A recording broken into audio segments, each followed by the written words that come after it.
नमस्कार। अर्थशास्त्र विभाग में आप सभी का हार्दिक स्वागत है। हम अध्ययन कर रहे हैं बीए पार्ट फर्स्ट इकोनॉमिक्स के अंतर्गत राष्ट्रीय आय का चैप्टर जो हम पढ़ रहे थे, उस राष्ट्रीय आय की कॉन्सेप्ट्स के अंतर्गत हम पढ़ रहे हैं। राष्ट्रीय आय की कौन कौन सी अवधारणाएं हैं। मैंने आपको बताया कि राष्ट्रीय आय का जो चैप्टर है, जानिए इस राष्ट्रीय आय के चैप्टर में से दो क्वेश्चन ऐसे हैं जो बड़े क्वेश्चन आ सकते हैं, बाकी छोटे क्वेश्चन हैं। कंपटीशन के लिए जो आते हैं न्यूमेरिकल क्वेश्चन, वो इन कॉन्सेप्ट से आते हैं। उन सबका हम बारीकी से अध्ययन करेंगे, कॉन्सेप्ट के रूप में अध्ययन करेंगे। तो जो पहली हमारी कॉन्सेप्ट जो अवधारणाएं थी, उस अवधारणा में पहले हम पढ़ रहे थे राष्ट्रीय आय की अवधारणा में ग्रोस नेशनल प्रोडक्ट यानी कि जीएनपी। हमने जीएनपी पढ़ा कि मैंने और ये बताया था कि इस पहली इक्वेशन से नाम रखिए, इस पहली समीकरण से जो हमने ज्ञात किया है, समीकरण से हम लास्ट समीकरण तक कैसे पहुँचते हैं, यही राष्ट्रीय के कॉन्सेप्ट हैं। इन कॉन्सेप्ट को किस प्रकार से हम समीकरण के रूप में हल करते हैं और इन समीकरण के रूप में ज्ञात करने के बाद हम किस प्रकार से न्यूमेरिकल क्वेश्चन के द्वारा यानी कि संख्यात्मक उदाहरण के द्वारा हम एक एक कॉन्सेप्ट का कैसे एनालिसिस करते हैं। ठीक है, तो मैंने अभी बताया आपको जीएनपी मार्केट प्राइस पर जब हम ज्ञात करते हैं, बाजार मूल्य पर ज्ञात करते हैं। जीएनपी हम साधन लागत पर ज्ञात करेंगे, उत्पादन साधनों को मिलने वाले प्रतिफल के योग के बराबर होता है। और जब हम बाजार मूल्य पर ज्ञात करेंगे तो हम जानते हैं कि उत्पादन के साधनों को मिलने वाला जो प्रतिफल है उसमें हम अप्रत्यक्ष करदान को जोड़ देंगे और अनुदान को हम घटा देंगे, क्योंकि ये एमआरपी में कम हो जाता है। ये हमारी जो एमआरपी हम किसी वस्तु की ज्ञात करते हैं, उस एमआरपी में अप्रत्यक्ष जुड़ा हुआ होता है और अनुदान की राशि जो घटी हुई होती है। इसलिए हम कोई भी कॉन्सेप्ट के अंतर्गत जाने की कोई भी चीज़ का बाजार मूल्य पर ज्ञात करेंगे, ध्यान रखिए मार्केट प्राइस पर हम ज्ञात करते हैं तो उसमें हमेशा याद रखिए, हमेशा इनडायरेक्ट टैक्स से जुड़ा हुआ होता है और अनुदान राशि घटी हुई होती है।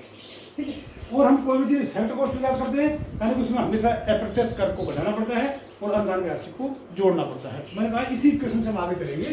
तो हमने पिछले व्याख्यान में हमने देखा था जीएनपी मार्केट प्राइस कैसे ज्ञात किया। ठीक है, और इसके अंतर्गत फैक्टर कॉस्ट हमने इसकी जगह फैक्टर कॉस्ट लिख देंगे, तो ये हमारी क्वेश्चन आ गया। ठीक है, और हम GNP factor cost per GNP market price से यानी कि बाजार मूल्य से किस प्रकार से फैक्टर कॉस्ट भी ज्ञात करेंगे, तो ये हमारी क्वेश्चन है। इसमें मान कर देंगे, बढ़ते हैं जीएनपी फैक्टर कॉस्ट बराबर GNP market price minus indirect taxes plus subsidy.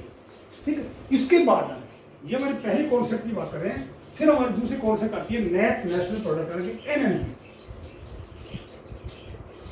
NNP net national product, तब कि एनएनपी का मतलब है शुद्ध।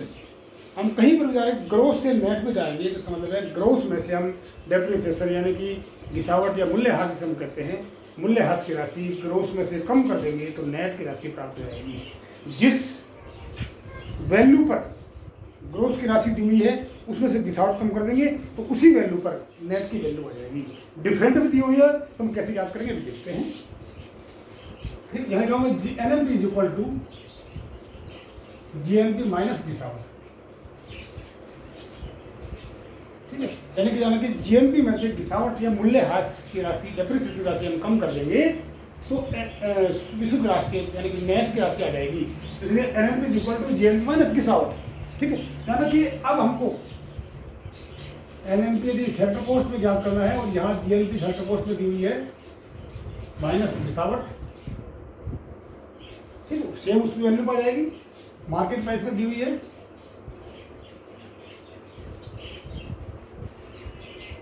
माइनस गिसावट, उसी वैल्यू पर आ जाएगी। मैंने कहा डिफरेंट में दी हुई है, मैंने कहा पहले क्वेश्चन अपना निकल रहे हैं, ये अपना निकल रहे हैं। हमने केवल एक लाइन याद की कि कुल में से गिसावट की राशि कम कर देंगे, शुद्ध आ जाएगा। अब जिस मूल्य में कुल दिया हुआ है उसमें से गिसावट राशि कम कर देंगे, उसी मूल्य में शुद्ध आ जाएगा। ठीक है, अब मेरे पास डिफरेंट में दिया हुआ है, कैसे एनएनपी फैक्टर कॉस्ट में याद करना है और यहाँ दे रखी है जीएनपी मार्केट प्राइस। ठीक है, जीएनपी मार्केट प्राइस दे रखी है और फैक्टर कॉस्ट में याद करनी है। क्या फैक्टर कॉस्ट याद करने के लिए क्या आते हैं, हम देखा फैक्टर कॉस्ट याद करने के लिए जीएनपी फैक्टर कॉस्ट जो हमारी है उसमें से गिसावट कम कर देंगे। पहले हमने GNP factor cost market price में दे रखी है। ठीक है, minus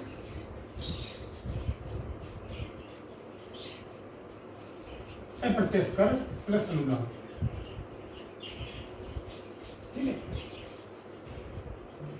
GNP market price minus अप्रत्यक्ष कर प्लस अनुदान, ये हमारा क्या आ गया, ये हमारा आ गया, क्या आ गया, ये हमारा आ गया जीएनपी फैक्टर कॉस्ट।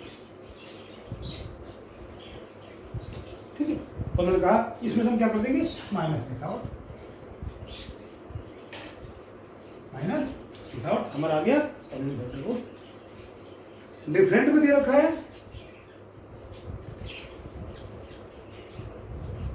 ठीक है, और ये दे रखा है जीएनपी फैक्टर कॉस्ट में रखा है, ठीक है, ये मार्केट प्राइस फैक्टर कॉस्ट में दे रखा है, पहले मार्केट प्राइस में क्या करेंगे प्लस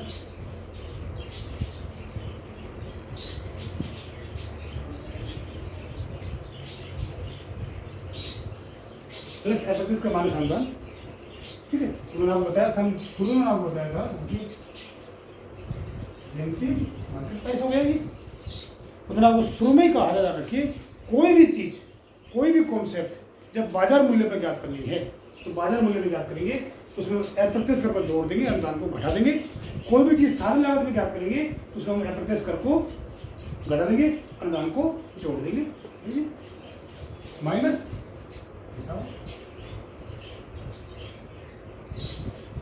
माइनस ये हमारा एनएनपी हो गया। आप किसी भी ज्ञात कर लीजिए, market price factor cost different में दे रखा है, डिफरेंट भी याद कर लीजिए, मार्केट प्राइस दे रखा है, फैक्टर कॉस्ट याद किया, फैक्टर कॉस्ट दे रखा है, मार्केट प्राइस भी याद किया, सेम पे दे रखा है, सेम पे याद कर लिया। यानी कि कैसा भी इक्वेशन आपको सवाल घूम फिरा के दिया जा सकता है, यानी कि छोटे जो इक्वेशंस हैं उनका कॉन्सेप्ट में कहीं भी रटने की गुंजाइश नहीं रखी, आपने रखा तो वो कहीं समझ में आएगा नहीं आपको। अगर आपने रट के याद किया तो समझ लीजिए कहीं आपको समझ में आएगा ही नहीं। हमको समझना है कॉन्सेप्ट की बात कि हम कैसे मार्केट प्राइस में चीज़ याद करते हैं, कैसे हम फैक्टर कॉस्ट को याद करते हैं। कारण कि ये इक्वेशन जो यहाँ तक हम पहुँचे ये इस इक्वेशन से है, और ये इक्वेशन हमने अपने आप समझ के याद किया, एमआरपी कैसे तय करती है उसके आधार पर याद किया, हम बाजार मूल्य पर कहते हैं, इससे अपना निकल के आ रही है इक्वेशन। ठीक है, दूसरी कॉन्सेप्ट बोलेगी। तीसरी है नेशनल इनकम, यानी कि राष्ट्रीय आय की कॉन्सेप्ट के अंतर्गत हम राष्ट्रीय आय को भी शामिल करते हैं। उदाहरण कि N I is equal to NNP at factor cost, यानी कि net national product NNP at factor cost is equal to NI, साधन लागत पर विशुद्ध राष्ट्रीय उत्पाद बराबर राष्ट्रीय आय, राष्ट्रीय आय के बराबर होता है। यानी NI is equal to NNP at factor cost. ठीक है, और एनएनपी एट फैक्टर कॉस्ट बराबर हम देखते हैं GNP factor cost minus discount. सबका बताइए कि NNP at factor cost is equal to NI, ये हमारी एनएनपी फैक्टर कॉस्ट है, मतलब ठीक है, बराबर एनआई, फैक्टर कॉस्ट बराबर एनआई। ठीक है, यानी कि NNP at factor cost is equal to NI. नाम निकल गई क्वेश्चन, मतलब अपना कॉन्सेप्ट मिलेगी। इसके बाद ग्रोस डोमेस्टिक प्रोडक्ट यानी कि जीडीपी, यानी कि जीएनपी जीडीपी, यानी कि जीएनपी और जीडीपी सकल राष्ट्रीय उत्पाद और सकल डोमेस्टिक उत्पाद, जैसे इसके नाम से देते हैं डोमेस्टिक यानी घरेलू, हिंदी में सकल घरेलू उत्पाद, यानी कि जीएनपी और जीडीपी में सिर्फ और सिर्फ एकमात्र अंतर है कि जीएनपी के अंतर्गत विदेशों से प्राप्त आय भी शामिल है, अर्थात एक्सपोर्ट इंपोर्ट को हम शामिल करते हैं। और जीडीपी जो हमारा ग्रोस डोमेस्टिक प्रोडक्ट जो हमारा है, हम कहते हैं क्लोज इकोनॉमी के अंतर्गत, इसके अंतर्गत अंतर्राष्ट्रीय व्यापार नहीं होता है। ठीक है, यानी हम एक्स माइनस एन को शामिल नहीं करते हैं, एक्सपोर्ट इंपोर्ट को शामिल नहीं करते हैं, डोमेस्टिक प्रोडक्ट है। इसलिए ध्यान रखिए बहुत इंपॉर्टेंट है, जो कॉम्पिटिशन में पूछा जाता है, कई बार हम पूछते हैं कि क्या जीएनपी से जीडीपी अधिक हो सकती है, यानी कि क्या जीएनपी से यानी ग्रोस नेशनल प्रोडक्ट सकल राष्ट्रीय उत्पाद से क्या जीडीपी ग्रोस डोमेस्टिक प्रोडक्ट अधिक हो सकता है क्या? बिल्कुल हो सकता है। यानी कि ये डिपेंड किस पर करता है? एक्सपोर्ट इंपोर्ट पर करता है। यानी कि हमारे इंपोर्ट ज़्यादा है, एक्सपोर्ट कम है, तो हमारा जो जीडीपी है वो इससे ज़्यादा हो सकता है, जीडीपी जो है जीएनपी से अधिक हो सकता है। क्यों? क्योंकि एकमात्र अंतर है, रखिए जीडीपी बराबर, जीडीपी हम जो लेंगे ग्रोस डोमेस्टिक प्रोडक्ट किस वैल्यू पे लेंगे बात की बात है, बराबर GNP minus X minus M. Gross domestic जो प्रोडक्ट है हमारा, ये जीएनपी में से एक्स माइनस एम की वैल्यू को कम कर देंगे, अर्थात हम यूं कहीं खुले कोष्ठक को जो जीएनपी माइनस एक्स और plus M minus X plus M, यानी कि जब एम की वैल्यू ज़्यादा होती है, ध्यान रखिए, जब हमारा इंपोर्ट अधिक है एक्सपोर्ट से, तो ये उत्तर है जो हमारा यहाँ पे बाद वाली जो वैल्यू है ये प्लस में आएगी, और प्लस में आएगी तो इसमें से घटेगा, इसमें प्लस हो जाएगी, इसमें प्लस होगी तो ध्यान के जीडीपी ग्रेटर देन जीडीपी।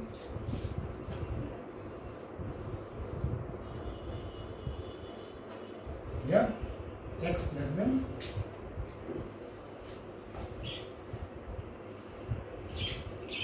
यानी कि जब आयात की वैल्यू निर्यात की वैल्यू से ज़्यादा होती है तो ध्यान रखिए उस स्थिति में ग्रोस डोमेस्टिक प्रोडक्ट जो हमारा है, सकल घरेलू उत्पाद जो है, वो सकल राष्ट्रीय उत्पाद से अधिक हो सकता है। इसलिए हम किसने बात की, क्या जीएनपी, क्या जीडीपी जीएनपी से अधिक हो सकता है? बिल्कुल हो सकता है, क्यों है ना, इसलिए GDP is equal to GNP minus X minus M, X minus M. और इसके बाद ध्यान रखिए हम किसी भी वैल्यू पर आसानी से याद कर सकते हैं। अब आपको अगर यहाँ जीएनपी फैक्ट मार्केट प्राइस पे दे रखा है और आपको जीडीपी फैक्टर कॉस्ट याद करना है, तो इक्वेशन को आसानी से आप याद कर सकते हैं।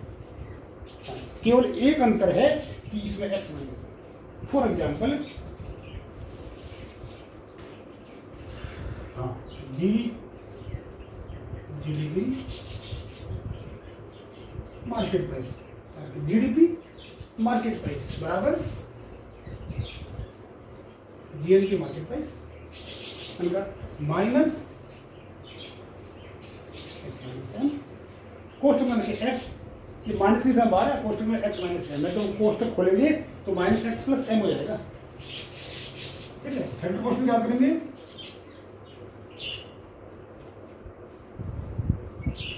GNP factor cost minus X minus M,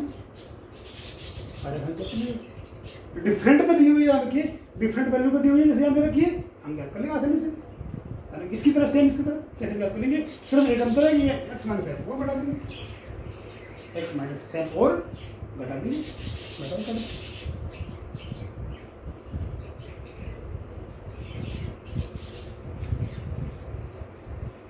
GNP market price दे रखा है, ठीक है, बराबर GNP factor cost plus F कर माइनस अनुदान, दोनों बराबर होते हैं, मैंने यहाँ मार्केट प्राइस पे लिया, ठीक है। और इसकी जगह रखिए हम ये वैल्यू रख देंगे, इसकी जगह ये वैल्यू रख देंगे, उस माइनस एक्स माइनस एम कर देंगे तो हमारी आ जाएगी,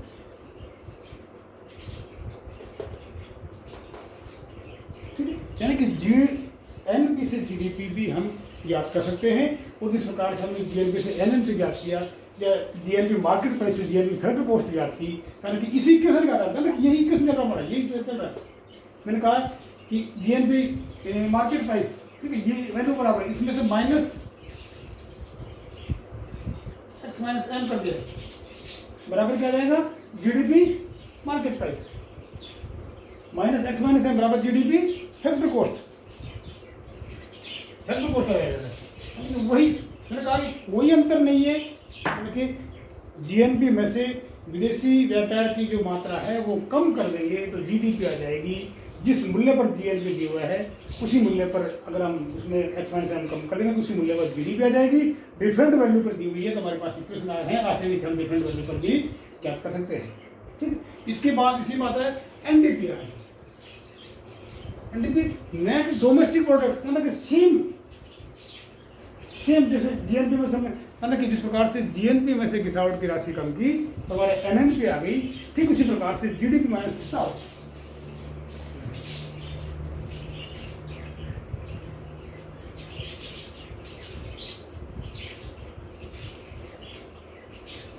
एनडीपी, यानी कि जीडीपी माइनस गिरावट बराबर एनडीपी,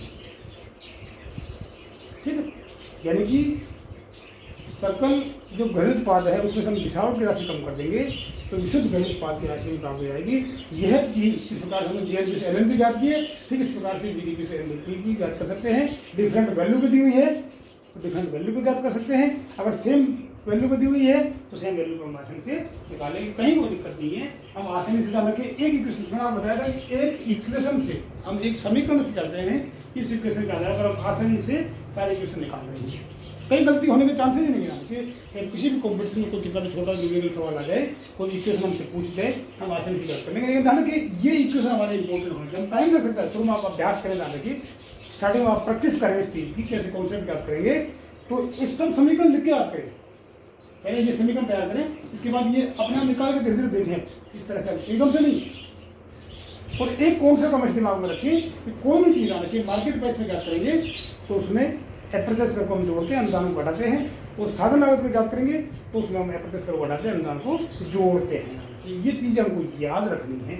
इसका नाम हम कैसे भी डिफरेंट प्राइस कैसे भी याद कर सकते हैं, इस इक्वेशन से डालेंगे आसानी से हम यहाँ पहुँच सकते हैं। इसकी जो पहले इक्वेशन से डाल रखिए, इससे हम आसानी से यहाँ तक पहुँचिए कि 5 कॉन्सेप्ट हमारी एक बिल्कुल आसानी से बिल्कुल समझ में आ गई, आसानी से तैयार हो गई हमारी। 5 का अर्थ लिखना क्या है, 5 का अर्थ किसे कहते हैं, 5 के न्यूमेरिकल इक्वेशन हमने कैसे ज्ञात किया ये इक्वेशन। इसके बाद कोई भी न्यूमेरिकल एग्जाम्पल लेकर हम इस एग्जाम्पल उसमें रखकर आसानी से इनकी वैल्यू ज्ञात कर सकते हैं। मेरे हिसाब से पहले कॉन्सेप्ट से 5 तक कोई दिक्कत नहीं आनी चाहिए, ठीक है। पहले कॉन्सेप्ट के जो पहले क्वेश्चन है वो इक्वेशन हमने इस तरह से ज्ञात किया है मार्केट प्राइस पर, जिस प्रकार से हम एक वस्तु की एमआरपी तय करते हैं, क्लियर। अब इसके बाद नेक्स्ट कॉन्सेप्ट है व्यक्ति आय, निजी आय, डिस्पोजेबल पर्सनल इनकम और पर्सनल इनकम। ये हम नेक्स्ट लेक्चर में बताएंगे। थैंक यू, जय हिंद।